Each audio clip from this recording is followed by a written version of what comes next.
Bonjour, bienvenue sur Tendance Ouest en cette rentrée 2020. Aujourd'hui, deux invités, Philippe Le Guillou, inspecteur général de l'Éducation nationale, et puis en seconde partie d'émission, nous écouterons un ancien ministre de l'Éducation et de la Recherche, en la personne de Luc Ferry. Philippe Le Guillou, vous êtes passionné par la Bretagne et aussi par la Normandie. Ça vous arrive souvent de franchir le Couesnon pour rejoindre le Mont-Saint-Michel ? Assez rarement, puisque je partage ma vie essentiellement entre Paris, où je travaille, et la Bretagne, donc je franchis assez rarement le Couesnon, même si je suis allé ces dernières années, évidemment, très souvent à Caen, à Lisieux et dans d'autres endroits comme cela.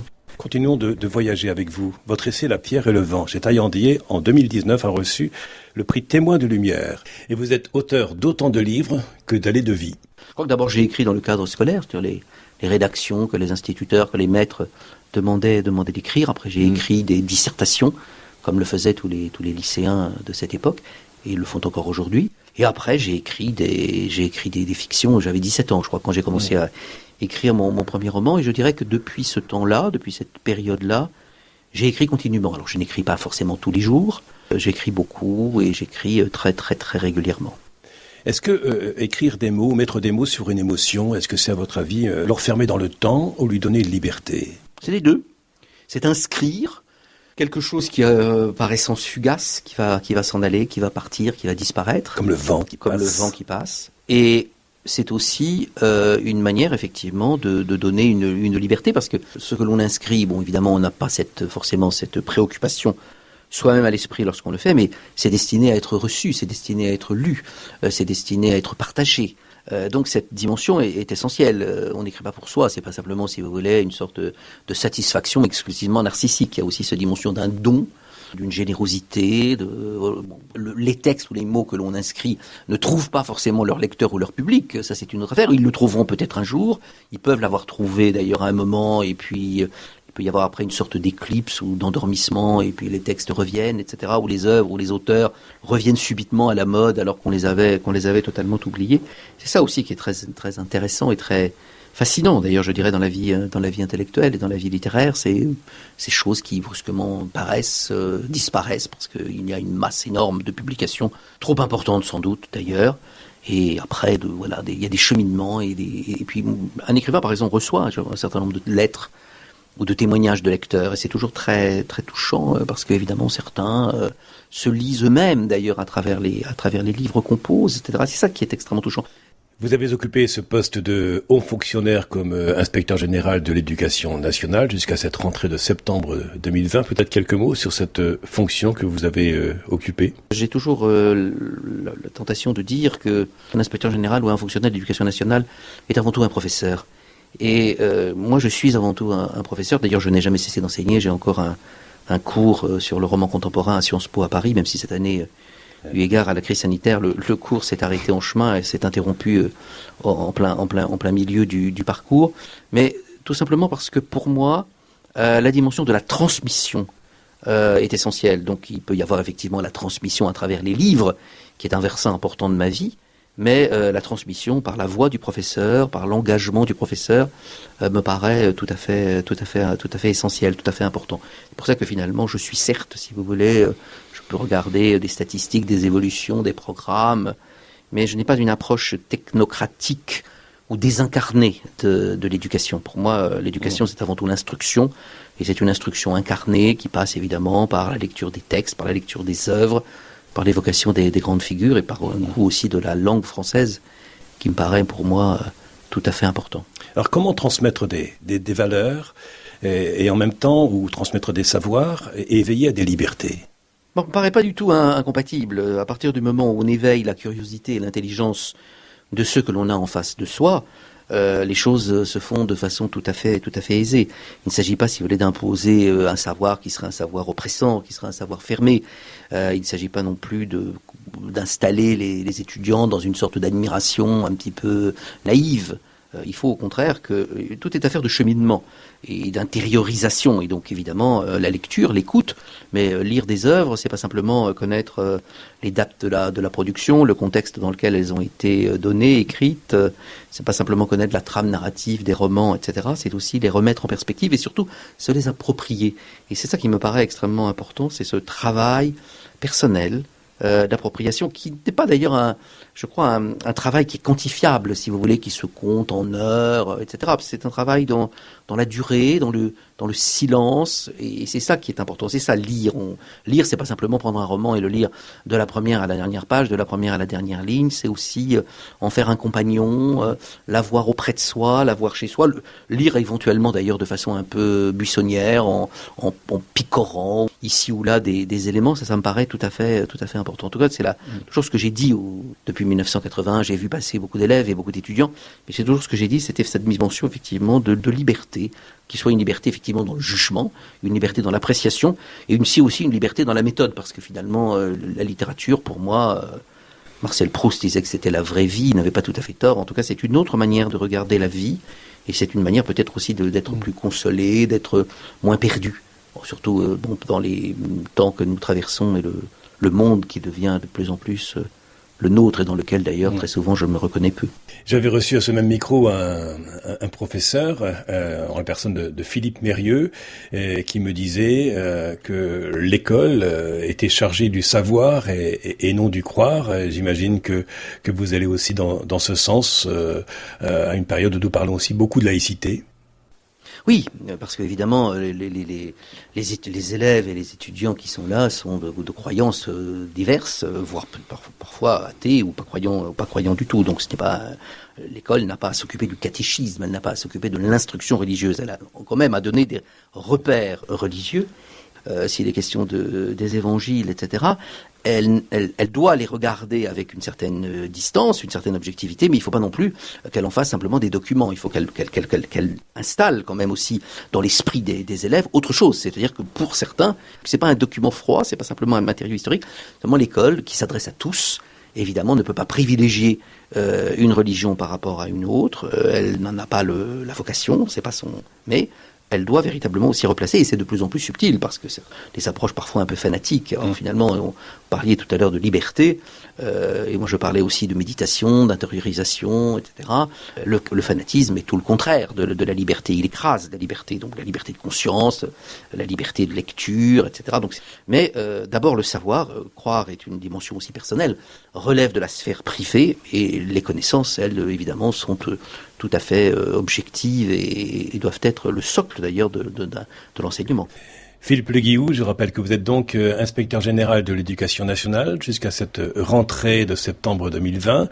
Vous êtes haut fonctionnaire, auteur d'ouvrages, et nous aurons l'occasion de vous écouter à nouveau sur ces fréquences de Tendance Ouest pour nous parler de deux personnages historiques, que ce soit le général de Gaulle, mais aussi vous avez écrit un livre sur Thérèse de Lisieux. En seconde partie d'émission, nous écouterons quelqu'un que vous connaissez, l'ancien ministre de l'Éducation et de la Recherche, Luc Ferry. Pour l'instant, respiration musicale. Tendance Ouest. Tendance Ouest. Et suite de votre magazine Tendance Confidence, couleur rentrée, nous l'avons compris avec la première partie de cette émission, avec comme invité Philippe Le Guillou, inspecteur général de l'éducation nationale. Et maintenant, je vous propose en seconde partie d'émission d'écouter les confidences d'un ancien ministre de l'Éducation et de la Recherche, Luc Ferry. Bonjour. Bonjour. Parfois, nous parlons de l'arbre de la connaissance. Et lorsque nous parlons d'arbre, nous parlons évidemment de racines également.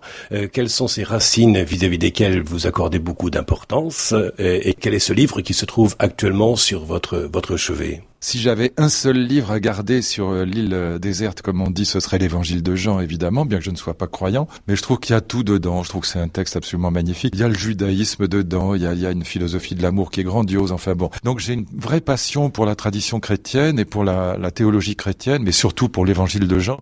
Qu'est-ce qu'une spiritualité laïque par rapport à une spiritualité religieuse? Écoutez, la première grande spiritualité laïque, c'est l'Odyssée d'Homère, qui va être la matrice de toute l'histoire de la philosophie. Je vous explique ça très très rapidement. On confond en permanence morale ou éthique. Moi, je fais pas de différence entre les deux mots. L'un est latin, l'autre est grec, mais enfin, ils signifient la même chose au départ. Puis de l'autre, la question du salut, la question du sens de la vie, la question de la vie bonne pour les mortels. Et donc, qu'est-ce que c'est pour aller à l'essentiel que la morale? La morale, c'est le respect d'autrui plus la bonté. Même si nous avions ça, il y aurait plus de Daesh, il y aurait plus de génocide, plus de massacres.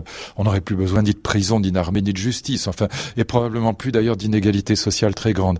Ça vous empêcherait pas de mourir, ça n'a rien à voir. Vous pouvez être très gentil, vous mourrez quand même. Et donc, toutes ces questions, la question de la banalité de la vie, la question de l'amour, la question du deuil de l'être aimé, je rajouterais même la question des âges de la vie. Et vous pouvez être très gentil, vous vieillirez quand même, ça n'a rien à voir. Bon, toutes ces questions-là font partie des problématiques existentielles qui touchent à la question du sens de la vie.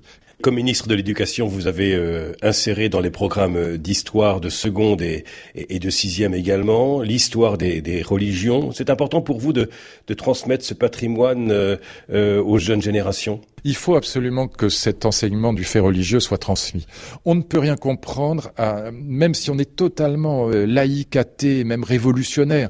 On peut rien comprendre à notre monde si on n'a pas les grandes religions en tête, et y compris d'ailleurs la mythologie grecque. Évidemment, comme ça ne peut pas être un enseignement confessionnel, il faut que cet enseignement soit transmis pour l'essentiel par les professeurs d'histoire. Bien sûr, il y a tout un aspect historico-critique. On peut lire les textes sacrés, on peut lire l'Évangile, on peut lire les textes de la Bible ou du Coran comme historien, comme philosophe, comme laïque, si je puis dire. Si vous êtes un militant révolutionnaire matérialiste athée marxiste et que vous pensez que la religion, ça n'est que l'opium du peuple, ou si vous êtes nietzschéen et que vous pensez que c'est que le nihilisme, comme dit Nietzsche, ou si vous êtes même freudien et que vous pensez que la religion, c'est simplement la névrose obsessionnelle de l'humanité, donc c'est un enseignement difficile à faire. Il faudrait relire constamment la lettre aux instituteurs de Jules Ferry, parce que au fond, il faut respecter les consciences, dit-il en permanence. Respecter les consciences, c'est être capable, même si on est athée, d'enseigner intelligemment, au sens étymologique du terme, ces textes religieux qui sont quand même, encore une fois, grandioses. Une rentrée, c'est aussi symbole du temps qui passe. Que vous inspire justement, non pas seulement le temps qu'il fait, mais le temps qui passe, Luc Ferry? C'est l'idée qu'il y a deux mots MAUX qui pèsent sur la vie humaine, le passé et le futur. Le passé vous tire en arrière, soit qu'il ait été heureux. Quand il a été heureux, il vous tire en arrière par la nostalgie, soit qu'il ait été malheureux, et dans ce cas-là, il vous tire en arrière par ce que Spinoza appellera les passions tristes, c'est-à-dire les regrets, les remords, les hontes, les culpabilités. Et alors, quand on parvient à s'arracher du passé, on se précipite dans l'avenir et on s'imagine que ça ira mieux après, quand on aura changé de ceci, de cela, de ce que vous voudrez, de voitures, de maisons, de chaussures, de coiffures, de métiers. Et donc, ce que les Grecs pensaient, c'est que ces deux mots, MAUX, encore une fois, le passé et le futur, nous empêchent d'habiter le présent. Mon ami André Comte-Sponville disait, le sage est celui qui parvient à regretter un peu moins, à espérer un peu moins, à aimer un peu plus. Une matière qui est également enseignée, la philosophie. Vous avez d'ailleurs écrit un ouvrage intitulé « Dictionnaire amoureux de la philosophie ». Nous parlons du temps qui passe. Qu'en est-il justement de cette éternité? Comment donner une présence à l'absence de cette personne qui n'est plus présente physiquement? Si on n'est pas croyant, il n'y a rien à faire. Si on est croyant, ça peut aider considérablement. Si vous n'êtes pas croyant, c'est évidemment beaucoup plus difficile. Que dire à quelqu'un qui n'est pas croyant quand il perd un être cher? C'est pour ça que la mort, d'ailleurs, nous en avons l'expérience dans la vie, parce qu'il y a des moments de notre vie qui sont irrémédiablement perdus. Proust, le temps perdu, ça peut être un divorce, une séparation, même un déménagement pour un enfant qui sait qu'il ne retrouvera plus ses amis, son école, sa chambre, et donc il y a de l'irréversibilité. Donc que dire à quelqu'un qui n'est pas croyant? La seule chose que j'ai à dire à ceux qui perdent un être cher, tant qu'il reste quelqu'un à aimer, la vie vaut encore la peine d'être vécue. C'est quand même l'amour qui donne du sens à nos vies. Rien d'autre, en vérité. C'est l'amour qui donne du sens à nos vies, et tant qu'il y en a dans nos vies, elles valent la peine d'être vécues. Rien d'autre ne le remplace. Lorsque nous sommes bien avec quelqu'un, nous disons parfois j'aimerais que cet instant dure l'éternité. Oui. On s'attache à quelqu'un si on trouve en lui une étincelle d'éternité. Oui, c'est la phrase de Nietzsche. Vous savez, Nietzsche disait « Toute joie veut l'éternité ». Évidemment, il n'y a pas de grandes histoires d'amour sans rapport à l'éternité ou à l'immortalité. L'un ou l'autre, c'est pas exactement la même chose, l'éternité ou l'immortalité, mais en tout cas, c'est l'idée de durée indéfinie. Elle est désormais, pour les non-croyants, radicalement sur fond d'éphémère et non pas d'éternité ou d'immortalité. L'enfer, c'est la désolation au sens étymologique. C'est la solitude éternelle. Vous avez confié à ce même micro tout à l'heure, Luc Ferry, que vous avez cru en Dieu jusqu'à votre enfance. Vous aimeriez croire en Dieu à nouveau? Au sens où je vous ai dit tout à l'heure, ça faciliterait les choses. Moi, j'ai été très croyant jusqu'à l'âge de 7 ans. Évangile, la bonne nouvelle, c'est quand même la nouvelle de la résurrection, et c'est la nouvelle que l'amour est plus fort que la mort. Donc, crois volontiers. C'est que quand on est croyant, évidemment, ça bouleverse la vie. C'est-à-dire que ça change la vie ici et maintenant, pas simplement après. Vous savez, les 3 vertus théologales, la foi, l'espérance et la charité. Charité, c'est pas la charité, c'est agapé, c'est l'amour. Quand vous y serez, cher ami, quand vous y serez là-haut, que vous serez mort et que vous serez en face de votre Créateur, la foi, vous n'en aurez plus besoin, vous y serez. L'espérance, vous n'en aurez plus besoin, vous y serez. Qu'est-ce qui restera? L'amour, restera agapé. Là-dessus, au moins, on est d'accord. Que direz-vous à Dieu? C'est une question que j'ose vous poser. Que direz-vous à Dieu si un jour vous vous trouvez face à lui? Ce serait la bonne nouvelle pour le coup, mais non, c'est ça, c'est évidemment. Pivot avait posé la question à mon ami François Furet. Qu'aimeriez-vous que Dieu vous dise si vous le rencontriez un jour? Et Furet avait répondu, ce qu'il voulait que Dieu lui dise, c'est « entre vite, tes proches t'attendent ». Oui, c'est ça, c'est toujours la bonne nouvelle, c'est toujours la résurrection, c'est toujours l'amour plus fort que la mort. Pour moi, la chrétienté, c'est d'abord le message de Jésus aux petits-enfants, c'est-à-dire ce message de la bonne nouvelle, de la résurrection, que l'amour est plus fort que la mort. Et après, on peut toujours rajouter des quantités de discours théologiques extrêmement sophistiqués. Le fond de la doctrine chrétienne du salut, il est là, il est très simple, il est pour les petits-enfants. Et évidemment, si on y croit, c'est formidable.